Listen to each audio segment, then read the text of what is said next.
ভিডিওটা শুরু করার আগে আপনাদের একটা প্রশ্ন করার আছে। আচ্ছা, আপনাদের কি মনে হয় ভূমিকম্প কি শুধু পৃথিবীতেই হয়? যদি আপনার উত্তর হয় হ্যাঁ, তাহলে আপনি সম্পূর্ণ ভুল।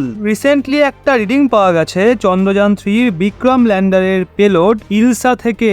এর কাজ ছিল চাঁদের লুনার সিসমিক অ্যাক্টিভিটিকে মাপা, মানে ওখানকার ভূকম্পীয় কম্পনকে শোনা, সেটাকে রেকর্ড করা। আর সে বুঝতে পেরেছে চাঁদেও ভূমিকম্প হয়। বন্ধুরা, এই সৌর জগতে যতগুলো পিণ্ড রয়েছে, যেখানে ল্যান্ড মাস অর্থাৎ ভূমি রয়েছে, সেখানে ভূমিকম্প অবশ্যই হয়। এটাই বাস্তবতা। কিন্তু আপনারা কি জানেন গ্রহে যে ভূমিকম্প আসে তার প্রভাব 98-99% ওই গ্রহের মধ্যেই থাকে। কিন্তু এখন যদি আপনাদের বলি সূর্যেও ভূমিকম্প হয়, তাহলে কি আপনারা অবাক হবেন না? বন্ধুরা, পৃথিবীতে, চাঁদে, বৃহস্পতিতে, শনিতে ভূমিকম্প আসলে তার প্রভাব ওই গ্রহের মধ্যেই থাকে।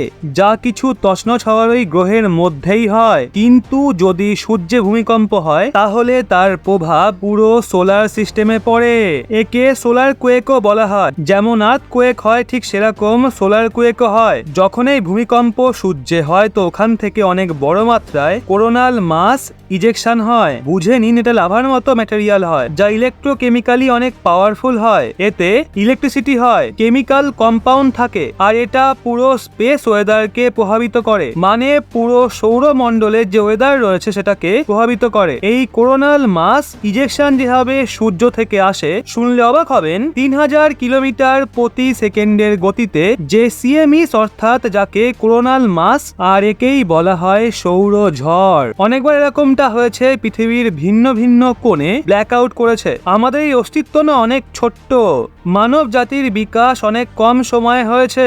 যদি বুদ্ধিমান মানুষের কথা বলা হয়, তাহলে ওই 2-2.5 বছর সবে হয়েছে, যেখানে বিলিয়ন বিলিয়ন বছরে চলে সোলার সিস্টেমের টাইম, ব্রহ্মাণ্ডের সময়। তার তুলনায় এই 2-2.5 বছর 5000, 10,000 বছর, এমনকি 1 লাখ বছরও কিচ্ছু না। আর আপনারা জানিয়ে দিই, পৃথিবীতে 5 বার এক্সটিংশন ইভেন্ট হয়েছে, মানে 5 বার এমন বড় বড় বিলুপ্তিকরণের ঘটনা ঘটেছে, যখন পৃথিবীর প্রায় 98% জীবজন্তু, গাছপালা সব ধ্বংস হয়ে গেছে। সেগুলোর অস্তিত্বই চিরতরে শেষ হয়ে গেছে। 5টা শুধু আমরা জানি, আসলে যে কতবার হয়েছে কে জানে। মানে এই যে কোরোনাল মাস ইজেকশন যা সূর্যের বুকে হচ্ছে, তখন ওখানে যে ভূমিকম্প হয়, সোলার কোয়েকস হয়, তার প্রভাব পৃথিবী পর্যন্ত আসে। হতে পারে মার্স, যেখানে আমাদের অরবিটার, আমাদের যে ক্যামেরা ওখানে প্ল্যান করেছে নাসা, যেটা অরবিটে ঘুরছে, ছবি তুলছে, সেখানে নজরে পড়ছে জল কোনো এক সময় ছিল মঙ্গলে। আজ হয়তো নয়, কিন্তু আগে অবশ্যই নদী প্রবাহিত হতো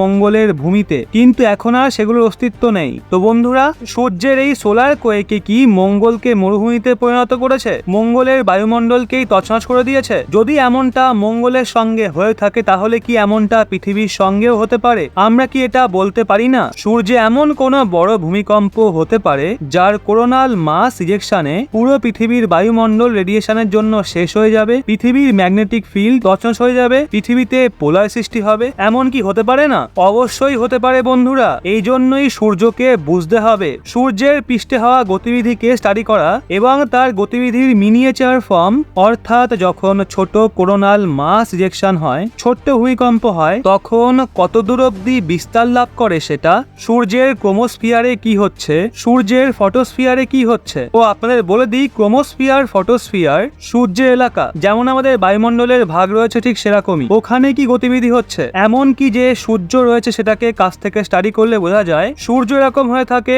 এর ক্যারেক্টারিস্টিক এরকম। এখন এই বৈশিষ্ট্যকে আমাদের নোট করতে হবে। তারপর আমাদের কাছে হাবল টেলিস্কোপ রয়েছে, জেমস ওয়েবার টেলিস্কোপ রয়েছে, সেগুলোর সাহায্যে আমরা এই ক্যারেক্টারিস্টিককে ব্রহ্মাণ্ডে খুঁজবো। যদি এরকম কোন সূর্য চোখে পড়ে, তো তার আশেপাশেও আমাদের পৃথিবীর মতো হ্যাবিটেবল প্ল্যানেট থাকতেই পারে। তাই সূর্যকে স্টাডি করা আমাদের অস্তিত্বকে বাঁচানোর জন্য ভীষণ দরকারি। আমাদের জন্য পৃথিবীর অনুরূপ এক গ্রহ খোঁজা অত্যন্ত জরুরি। এর জন্যই বলছি, সবার বস হলো আদিত্য এল1। যদিও নাসাও তার প্রোবকে সূর্যের খুব নিকটে নিয়ে যেতে সফল হয়েছিল, তার কাছে অনেক ডেটা রয়েছে। কিন্তু দেখুন বন্ধুরা, যেভাবে চন্দ্রযান 1-এর সময় হয়েছিল, বিশ্ব জানতোই না যে চাঁদেও জল থাকতে পারে। সবাই কেবল আন্দাজ করত।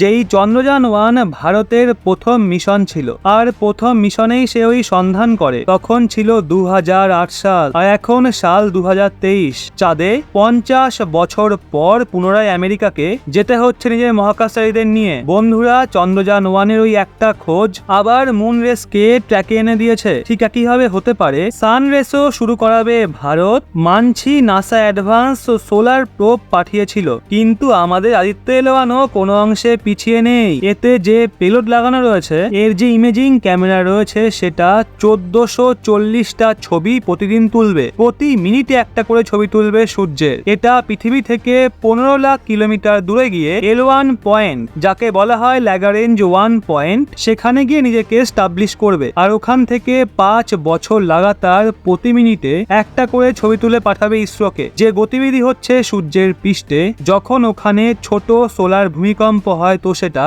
কতদূর পর্যন্ত বিস্তার লাভ করে, যেই আঁচ ওঠে সূর্য থেকে, তো প্রি ফ্লেয়ারের আগে কি ধরনের সিচুয়েশন থাকে, সেগুলোকে স্টাডি করবে লাগাতার। যদি কোনো বড় গতিবিধি হওয়ার সংকেত পাওয়া যায়, তাহলে আমাদেরকে দ্রুত সতর্কতা দেওয়া হবে। যেরকম আমাদের ওয়েদার সিস্টেম রয়েছে স্যাটেলাইটের, তা বলে দেয় এই অঞ্চলে ভারী বৃষ্টিপাত হবে বা এখানে ঘূর্ণিঝড় সৃষ্টি হচ্ছে। তো আমাদের যে স্যাটেলাইট সিস্টেম রয়েছে, যেটা পৃথিবীর ওয়েদারকে মনিটর করে, ঠিক একইভাবে স্পেস ওয়েদারকে মনিটর করার জন্য আদিত্য এল1কে ব্যবহার করব, যা ভবিষ্যতে আসতে চলা ভয়ঙ্কর সৌরঝড় থেকে আমাদের অস্তিত্বকে বাঁচাতে পারে সতর্কতা পাঠিয়ে। তো বুঝতে পারছেন ঠিক কতটা গুরুত্বপূর্ণ এই আদিত্য এল1 মিশন। আজকে সেটা লঞ্চ হয়েছে 11:50 আমরা প্রার্থনা করি যেভাবে চন্দ্রযান-3 সফল হয়েছে, ঠিক একইভাবে আদিত্য এল1ও সাকসেসফুল হবে। ভিডিও ভালো লেগে থাকলে অবশ্যই লাইক কমেন্ট করে ভিডিওটি অন্যদেরকেও শেয়ার করুন। আমরাও দেখি এই মিশন নিয়ে আপনারা কতটা আশাবাদী। এই বিষয়ে আপনাদের প্রত্যেকের মতামতের অপেক্ষায় আমরা রয়েছি।